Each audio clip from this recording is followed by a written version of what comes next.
TalkTableRadio.com, the world's greatest radio, and this is the way radio should be heard. You're in with the Compensatory Concept with your co-host, Stephen Allen, and Mr. Neely Fuller. Mr. Fuller, good morning. How are you today? I'm still learning. Still learning. It is a motto that I am now learning to live by. I get to talk about you every week to my friends and the experiences and conversations I get to have on the radio with you every week. So I'm going to leave it up to you. Let's pick it up from last week. Where were we last week when we left the people? You gave me so much information. As I told you, I was going to leave the program and start running through the streets and talking to my friends and sharing with them some of the things you were able to break down for me. So I want to pick up there. We were talking about racism and the effect of our take on how to deal with one another moving forward, and whether or not racism has affected our dealings with one another, if we're racist with one another. And so I want to pick up back there. And last week you told me about the discomfort that was placed in our way that put us in a position to start striking out at one another and to versus seek out the person who was oppressing us to oppress one another. And I want to complete that thought by asking you this week, if that was the conditions that made us start to distrust and not deal with one another, what could be the reversal if we acknowledge and recognize it? You said that it can't happen, that people don't even recognize or can't even get the idea of where it all started. But if they did recognize it, and we recognize that we shouldn't be striking out to the person next to us, but the oppressor that put us in this position, what would we have to do to start to implement that idea? Because everything that we talk about sounds like at some point we'd have to contemplate the idea of going to war or some form of aggressive scenario in order to rid ourselves of these issues of this type of racism. Well, the book that I've written, the United Independent Compensatory Code System Concept, which is a textbook workbook for thought, speech, and or action for victims of racism, which would mean the people on the planet who are classified as non-white. And, of course, racism would be defined as the system of white supremacy.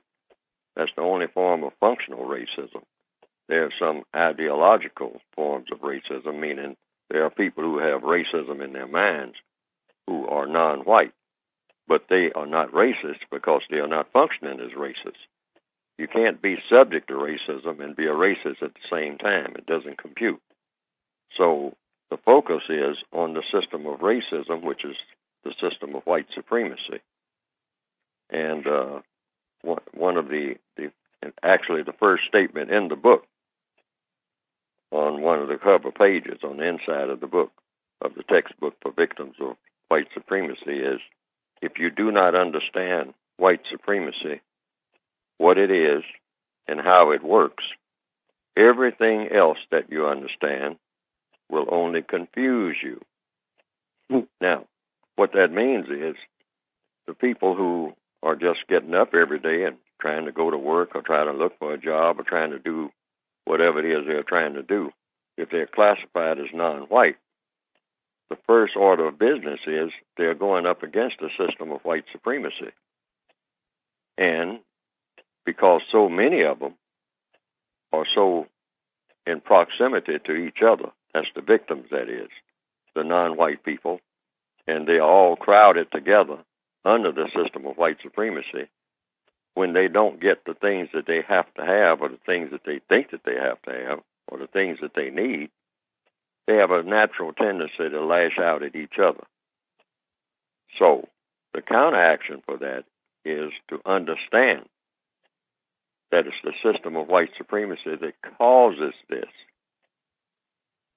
These people, if they all had all of their needs met, particularly their needs, not so much their wants, because a lot of their wants have been manufactured by the white supremacists, but their needs, the things that they need most, that would be of constructive value, they can't get these things unless they get them from the white supremacists. Nobody else has these things.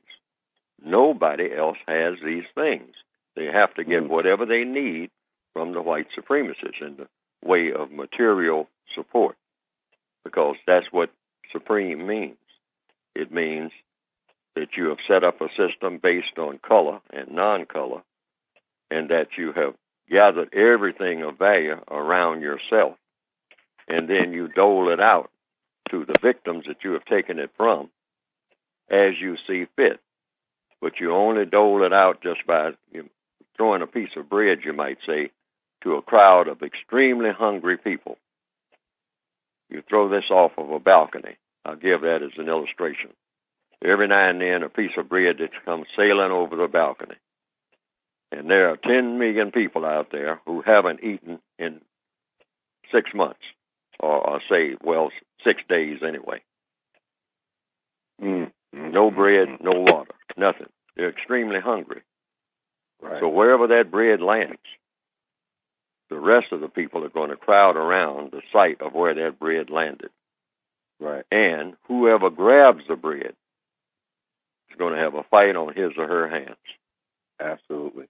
So the question becomes, after we acknowledge and recognize the system of how it works, at any point, because I just want to be clear on the understanding, I've been wrestling with a number of different concepts and ideas as it applies to a resolve and dealing with the racist agenda. And I think that the one most unrealistic thing that people of color can consider, being that of a spiritual people, is to consider any form of war.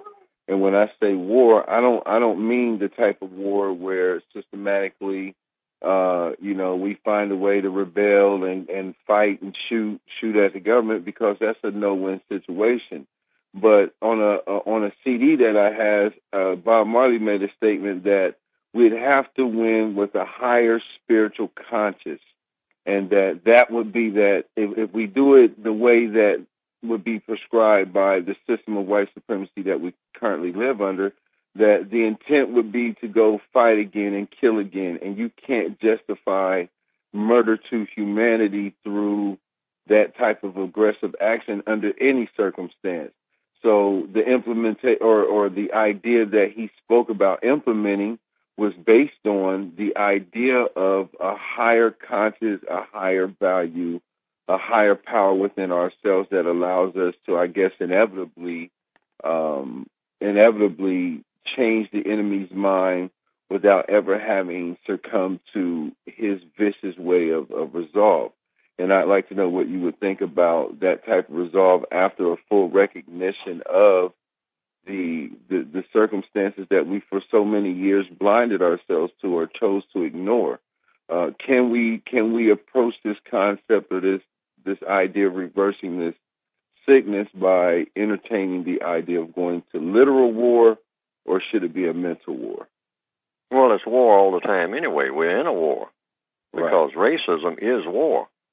Right. So we need a system of counter-war, which is what we don't have. Racism is the war. That's in capital letters. There's only one war on the planet. That's the war between the people who believe in white supremacy and the people who don't. All other so-called wars are battles within that war, even when they don't appear to be, even when they don't appear to have anything to do with racism. That's all it is. War is just conflict between people on a massive scale, on a significant scale, meaning when people are dying, either from starvation or whatever, or killing each other outright with rifles and swords, etc. That's war. Anytime someone is trying to do you harm, that's war. The white supremacists are the supreme war makers. That doesn't answer the question for me. The question is, again, I clearly hear you, that we are at war in a literal sense of the word. Anytime, like you say, oppression exists. But now when we contemplate moving forward with an awakening, because I can honestly say through our conversations, it amazes me that in the city where I live, if you really stood back and listened to the conversations of the people, there's a unanimous lack of understanding for the conditions and not so much a an idea to challenge, but an idea to just go, man, there is something so desperately wrong that something has to be done. I don't know exactly what, but something has to be done. So if we find a way to get people to start to listen to this programming on a larger scale and get more people involved, we would have an advantage. But the question becomes if they start to do that. And I just want to be clear on the concept of war. Are we still talking about contemplating trying to fight what we already know is a superior enemy based on his ability to gather all the materials, resources, have extorted every land on the face of the continent and of the world, of that matter, have taken every natural resource for their own power?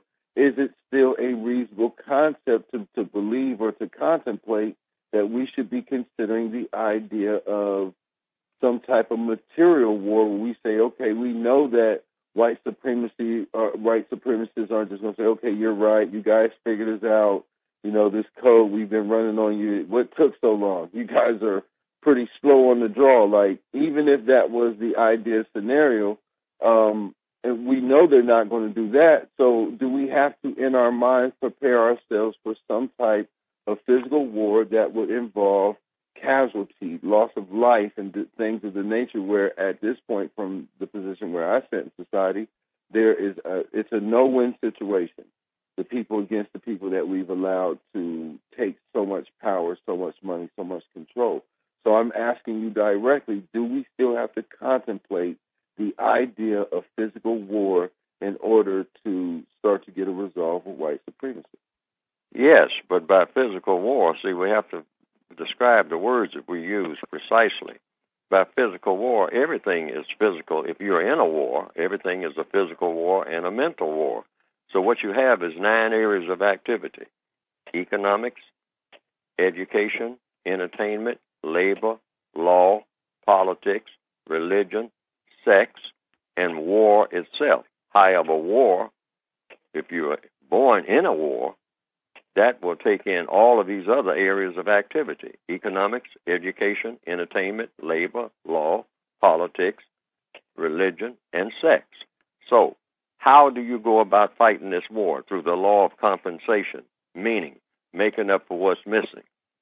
Now, how do you make up for what's missing? Well, these are the details that you work out day by day as you go along.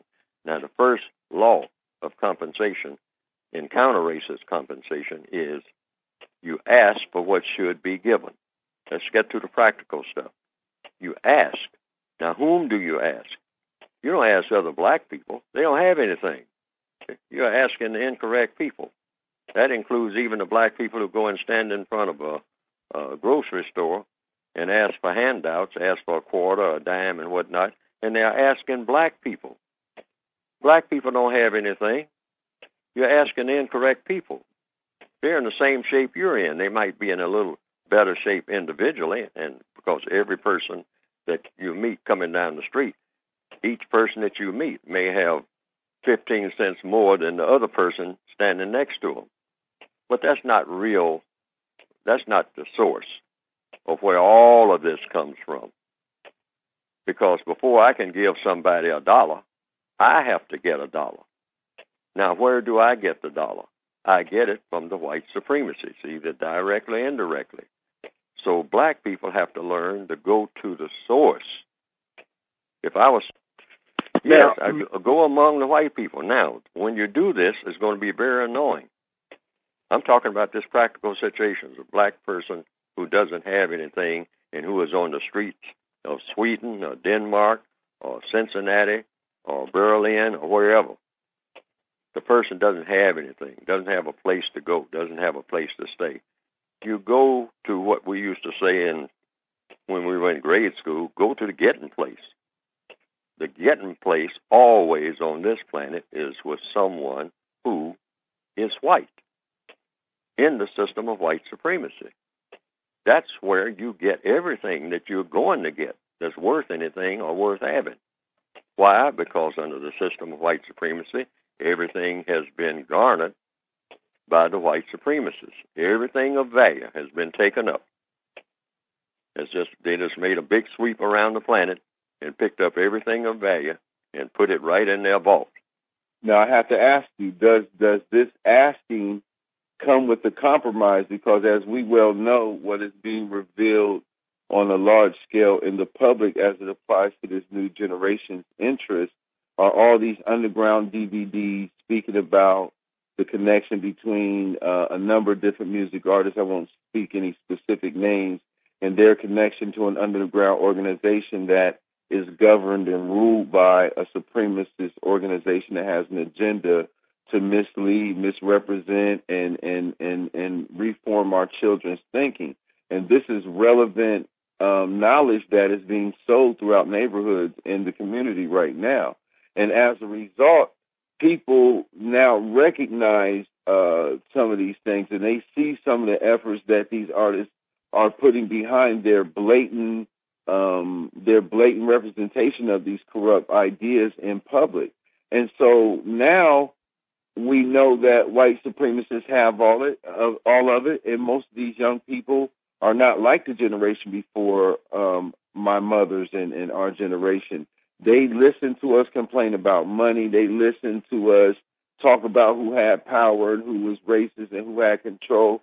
And our children, through rap and a number of different measures, have gone on, moved on, and infiltrated, or not infiltrated, but mixed themselves in to that world of entertainment. But it comes with a great cost. It comes with them sacrificing their morality in most cases and their ability. So am I to understand that every time that we make the logical decision to deal with white supremacists and an agenda to get more or get some of what they have, does it always have to come with that sellout point, that moral code whereby which we surrender some value of our morality to obtain what it is they have? Is that always the compromise? Is that what we have to look forward to until the end? Yes, the white supremacists always have that in mind. Anytime they give you something, it's loaded with dynamite. Anytime you ask for something. So you have to be able to extract the poison away from what they give you. And it's not going to be very much left. It'll be 9 points poison and then 1 point something that you can use. That's the way it usually works, or something on that order. But they're always trying to give you something that is poisonous. So even when you ask for what you need, whether it's food or whether it's some type of something that's going to improve your brain, supposedly, or medicine or whatever, there's going to be poison in it, because that's what they do.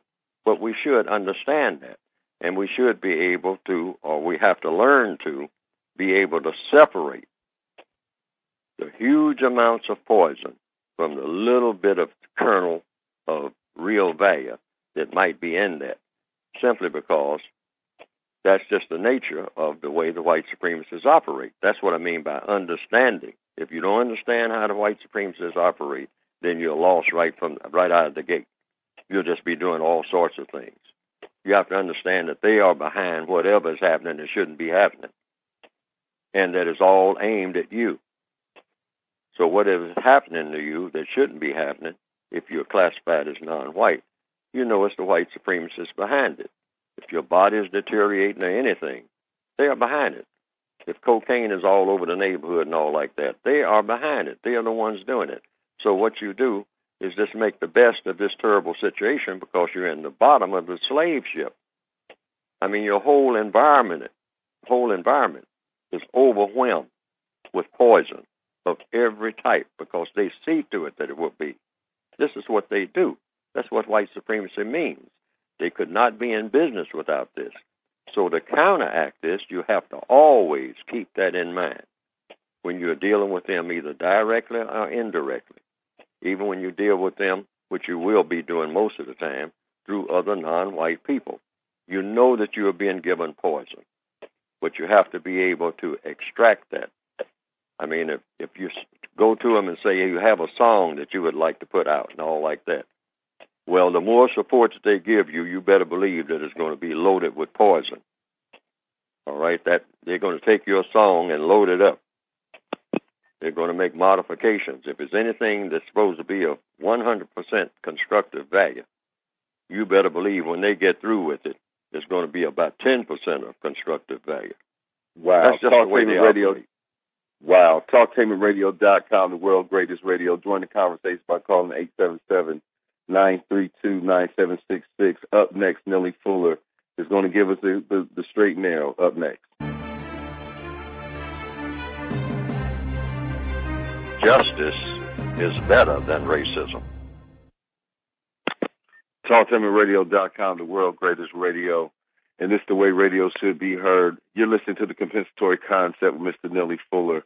I'm your co-host, Stephen Allen. We'd like for you to join the conversation by calling 877-932-9766.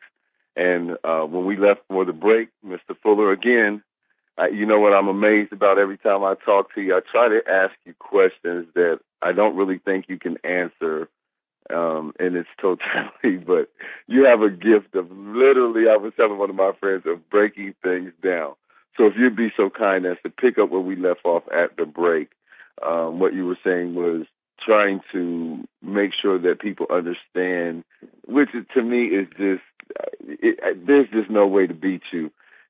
You're telling us literally that if we take the time to understand the core and how deep this racial mechanism runs in the people who are responsible for orchestrating it, that it gets so deep that the acceptance of dealing with them is a multiple code thing. Number one, you said to be successful, that we should absolutely attempt to communicate with them through other non-white people. Okay? The next thing you said was to understand that no matter what it is that we get from them, that we can expect for it to be littered with poison. Now, those two harsh realities within themselves is just phenomenal and absolute within themselves. And so after we understand and we extract the poison, because I want to know what, if you can answer this question for me, I think I might actually just cancel the show for the rest of the day. How, for a person with no knowledge of how to deal with this situation, how do we extract the poison with the firsthand knowledge of knowing that once we get it from, it will have poison in it? How do we extract that poison? Start with a question, because everything in the universe starts with a question. As far as people are concerned, people come into the world asking questions. Babies come into the world even before they are not aware of what kind of language to speak or even what a language is. The baby is basically asking questions. That's what the baby is doing when it cries out. That's the only language it can speak. But it's asking questions. The baby is basically asking what black people use as a slang as far back as I can remember. What's happening? We now call it, what's up? Hey, man, what's up? The baby is actually asking that. All babies, when they're born, they come into the world screaming out. And basically what they're saying is, what's up? What's happening? What's going on? Everything is strange to me. What are all of these things moving around and whatnot? What am I? Am I who I am? Who am I? What am I? What am I here for? That's what the baby is actually doing, just through his nervous system. Then little by little, the baby begins to become what you might call curious. Now, curiosity means you are asking questions. So you stay in that mode, because we are in a baby mode. Compared to the vastness of the universe, we are always that way. But the white supremacists, they like to pretend they know better, that they know it all. That there's nothing that they don't know. Why? Because they know more than their victims know. And that's the non-white people of this planet. The white supremacists have become the smartest people on the planet. They are the smartest people on the planet, the smartest and most powerful. That doesn't say all white people, but that means the white people who believe in white supremacy are the smartest and most powerful people on the planet. Why? And I agree with you. Because right. Now it's not magic, it's a process. Right. They ask questions about everything. The non-white people just tend to ask questions about whatever happens to be right in front of them at the moment. But the white supremacists will go to the bottom of the ocean and find a grain of sand. And if he or she has never seen that grain of sand before, just a grain of sand, they'll say, yes, I've seen sand before, but I've never seen a grain of sand like this grain of sand that I got from the bottom of the ocean today. And the white supremacists will take that grain of sand and study it to death. They will burn midnight oil, doing nothing but concentrating on that on that grain of sand. Why? Because their minds tell them that grain of sand is there for a reason. And I am not going to turn loose to it until I figure out why that grain of sand exists in the universe, of which I am a part of. Now, the average black person will pass by and say, hey, Ralph, what are you doing there? Say, I'm studying. Studying what? Studying this grain of sand. Well, what are you studying that grain of sand for, man? I'm studying it because it's there. Well, that's what you're going to spend your time doing? Yes. Well, you've been doing it for about 8 months now. I'm going to do it until I figure out what it's there for and what I can use it for, because it wouldn't be there if I couldn't use it for something. And I'm going to stick with it if it takes me forever. Now, how about that? Well, man, you can go on and do it. I ain't going to waste my time doing nothing like that. I'm going down here and giving my homies. See, it's a different mindset. Now, the person who will do something like that is going to be a master. And that's exactly what they have become. They study everything around them. Every leaf on every tree, every grain of sand, every rock, every piece of dirt. And then they become masters of everything that they study. Anybody can do it, but they got to figure out what they're doing it for. The white supremacist says, I'm going to be a master of all of the non-white people of this planet. And in order to do that, I have to be smarter than them. Because a person who is not smarter than the people that they are trying to master is not going to be a master for very long. Wow. You, man, oh my goodness. I'm sorry, Mr. Fuller, I try to maintain a certain level of decorum when I speak to you, but you continue to challenge me in ways that blow my mind. That's hilarious. It's so true, but at the end of the day, that is hilarious, and it brings up a question that I share with my friends all the time. I'm like, have you ever really paid attention to every time we're watching history or the Discovery Channel and all the in-depth studies that we have been able to get into as it applies to Egypt and a number of different areas of the country that we weren't educated on as young people? Isn't it amazing that you never see any black people telling these stories? And why are white people so interested in what's going on in the pyramids? And more importantly, why are we not interested in what's going on there? And for you to break it down in the way that you just did, just adds so much credence to the common sense theory of life that we have been steered away from in the pursuit. Now I'm going to ask you this question. Are we the way we are because this is a question we've been asking because we just want to be like them? Are we so blinded by the masterful way that they implemented racism or the hidden ways that they were able to slide some of these agendas on? Are we so blinded by it that we're in this condition partially now in today's modern world because we want to be like them, thus not wanting to be like ourselves? Or is it just other reasons that I'm sure you can articulate when you answer the question for me?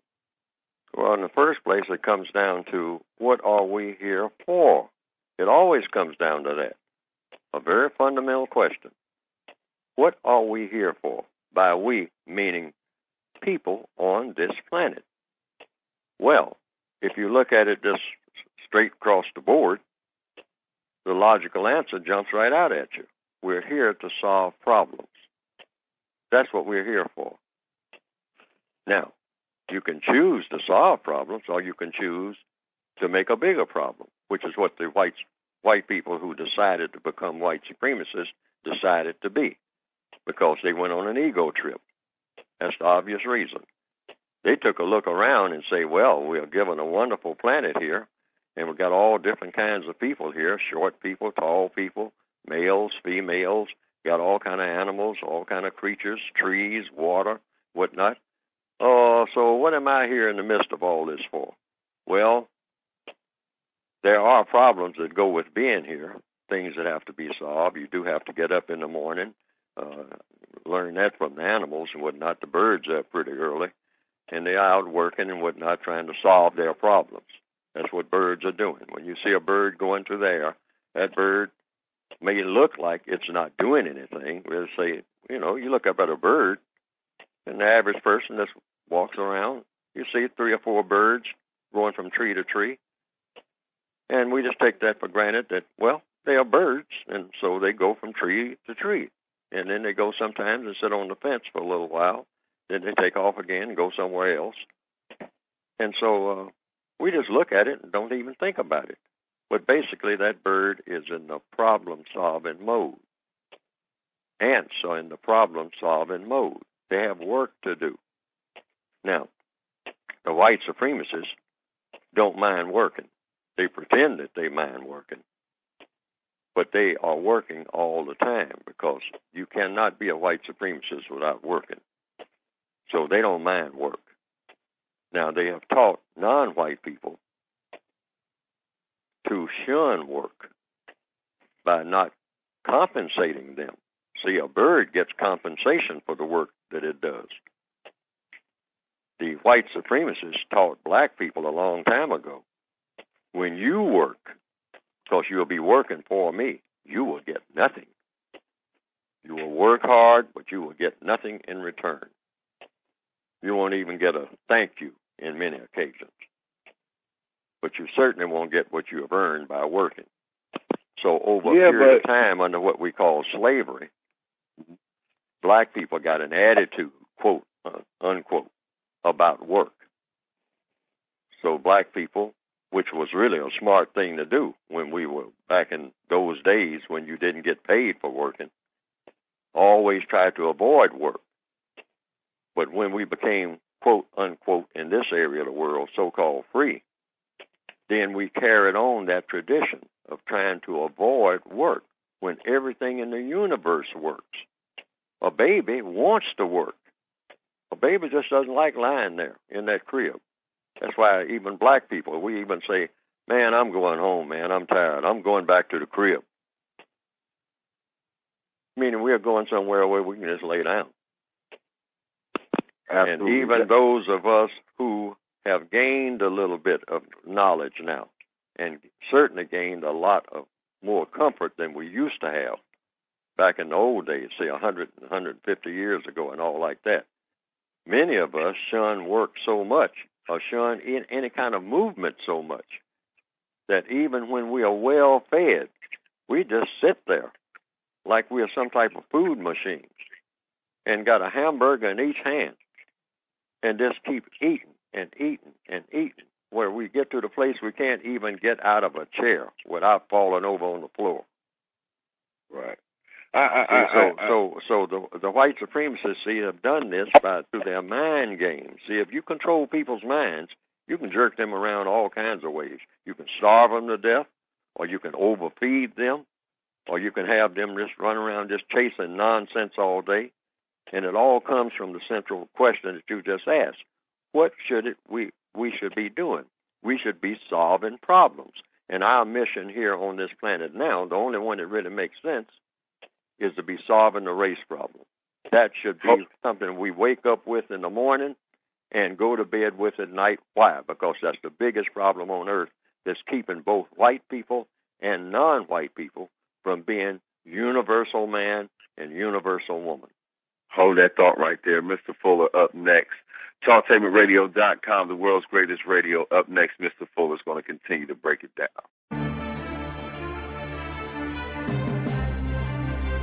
Justice is better than racism.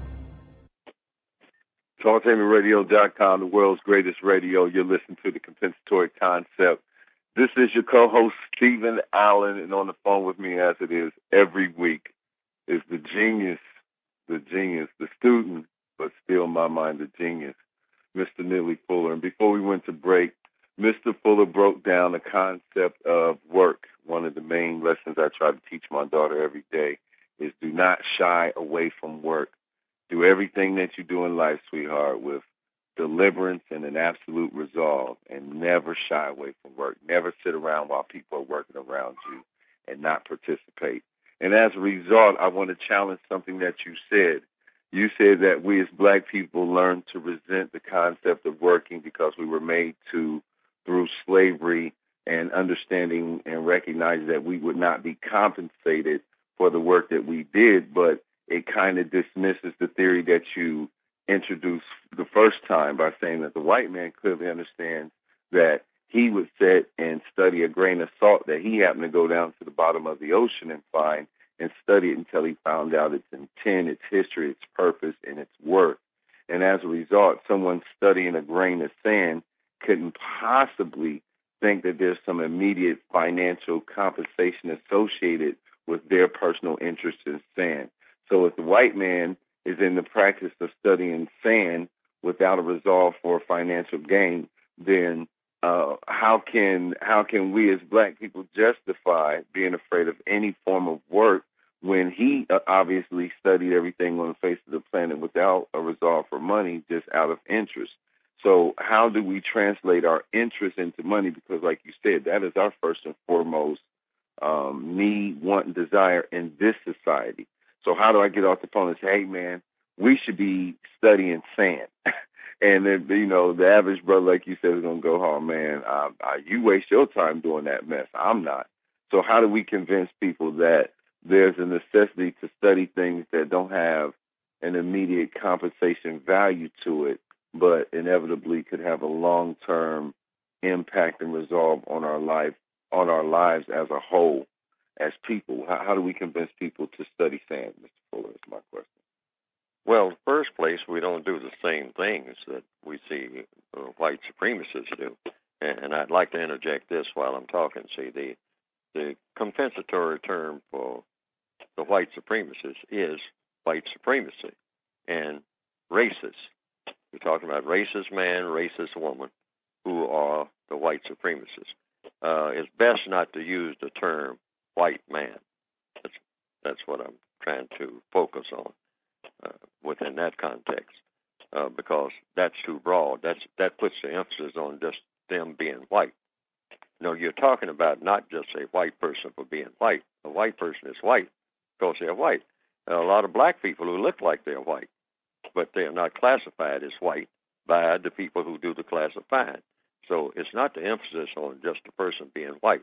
It's the emphasis is on the person and what the person is doing by the person being white, and that is practicing white supremacy. So you have three categories of people on the planet, just three, and that is white people, non-white people, and the white supremacists. Now, the white people who don't practice white supremacy, we're not talking about them. We're talking about the white people who do practice white supremacy. So they will always be referred to as the white supremacists and or racist and or racist man, racist woman. And you kind of get in the habit of focusing just on those terms. Try to narrow your terms so that you're not using too many terms, because when you use too many terms, you get confusion. If you say white man or white woman, I mean, that's too broad, because there are a lot of black people who will say, well, I know some white people, I mean, they treat me better than all these black people that live around my neighborhood and whatnot. So what do they keep talking about? See, so in order to just eliminate that confusion right out of the starting gate, you always say, I'm just talking about the white supremacists. I'm not talking about all white people. I'm not talking about white babies in the crib and all this. I'm not talking about senile white people who have Alzheimer's and you can't even recognize a bed from a walking cane. I'm not talking about them. I'm talking about the people who are deliberately mistreating people on the basis of color. Those are the white people I'm talking about. And those are the only ones I'm talking about. So, that knocks out a whole lot of arguments among black people themselves. because it's very easy to get an argument generated among black people, among themselves. Now, Right. having said that, I'd like to go to what should black people be doing? What should non-white people be doing, and how do they go about doing it? On page 58, 59, and page 60, I sometimes tell people, after I've talked sometimes for hours or for days or for many different conferences and whatnot. Now, if you just forget everything else that I've said in these interchanges and whatnot, exchanges of views, I call them, and whatnot, you can go to page 58, 59, and 60 of the basic code book, the textbook for victims of white supremacy. That's under economics, area 1, under economics. What is economics? Economics is the use of time and energy. So it's not just about money. It's not just about gaining money. We do need money. We need a minimum amount of money. But the white supremacists control the money, so all of the money we get is from them anyway. But it goes beyond that. Basic economics is how time and energy is used. So it's just 4 things that are expressed on those 3 pages, 58, 59, and 60 of the textbook for victims of white supremacy, under economics. And those 4 things are producing, building, repairing, and or cleaning those things that have constructive value and using those things for constructive purposes only. Now, that's number 1. Now, anytime you're doing anything at all, you should be either doing one of these 4 things. That's number 1 is producing, building, repairing, improving, and or cleaning those things that have constructive value and using those things for constructive purposes only. Now, I want to emphasize the word constructive. Everything that we do is supposed to have a constructive result. Now, number 2, studying, writing, asking questions, and or exchanging views with others about how to eliminate racism or how to produce justice. Now, that's number 2. We're doing that right now. That's exactly what we're doing right now in this interchange on this internet program. We're asking questions and exchanging views about how to eliminate racism and or how to produce justice. Because if you're doing one, you're doing the other. Now, number 3, eating and sleeping correctly and only as necessary.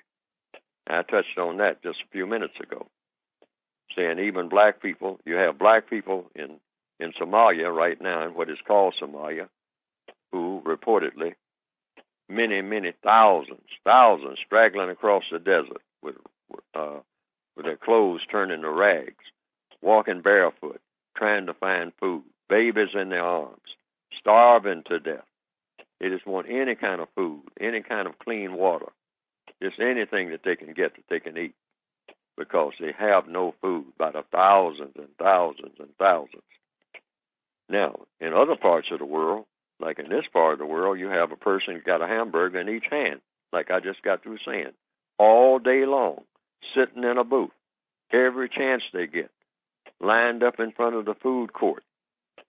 Give me some of this, give me some of that.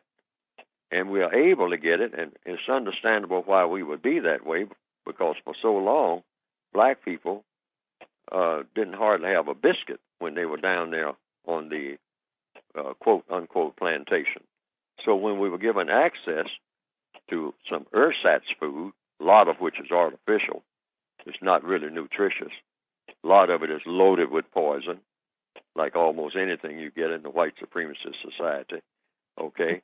But we just stuff ourselves like there's no tomorrow, like that's the only thing that we are born to do, is just eat everything in sight. Just constantly eating, constantly, and overweight and getting into bad health and then waddling down the street and then fall over dead before we're age 32. So that's number 3, eating and sleeping correctly and only as necessary. Number 4, which is what a lot of black males might have problems with, engaging in sexual intercourse no more than twice every 7 days and using a minimum amount of time and resources in association with such engagements. Now, what is this all about? Now, that's number 4. That's the last one. What is this all about? The use of time and energy. See, if we just tailor our time and energy to just doing those 4 things, that within itself will be a great destabilizing factor in ending racism and producing a thing called justice. All right, so either you're going to enter your hat into the presidential race, or I'm going to enter my hat into the presidential race based on this fact. One of my biggest things that I say to my friends on a regular basis is that time management is the thing that's killing Black America the most. And I can say that candidly because in my city, I don't care how old the person is, the average lifestyle, the average social agenda is 89% within the home. The only time people in my city on large scale come out and socialize is at family events and when there is the holiday where there's an abundant amount of food. And as far as the weight factor, as far as the laziness, all of those things apply. But the uniform herding of the socialism as it applies to the family agenda is based on the food holidays, Thanksgiving. All the holidays are big food things. And so with that concept in mind, if time management, and by my vision, is the thing that's killing us, do you mean to tell me that the racist code can simply be broken down to have the ability to look at and understand that everything associated in this entire world comes from white supremacy, their leadership, their guides, their influence, and their money and power, which inevitably is infected with poison. And then all we have to do is recognize, after we understand the entire system of how it works, which is simply understanding that it's associated to everything that they produce, and then understanding how to manage our time, energy as a resource. Is that how basically, as complex and as much time as we spend having these conversations, and you and Brother Kahari spend having these exchanges, is that essentially what it breaks down to? Sure. That's why I said that the textbook for victims of racism and its edition, which is the Word Guide, are very thick books. But if a person just wants to capsulize and wants to what you call fuller get to the point, what is it that we should do? What is it that I should do as an individual? I just want to know what I'm supposed to do. If a person asks me that straight up, I will say page 58, 59, and 60. That's just 3 pages and a whole lot of pages that say a lot of things and whatnot. And you look at just 4 things on those pages, just 4. 4 things, and you're supposed to be doing one of these things anytime you're breathing. That's the way to look at it.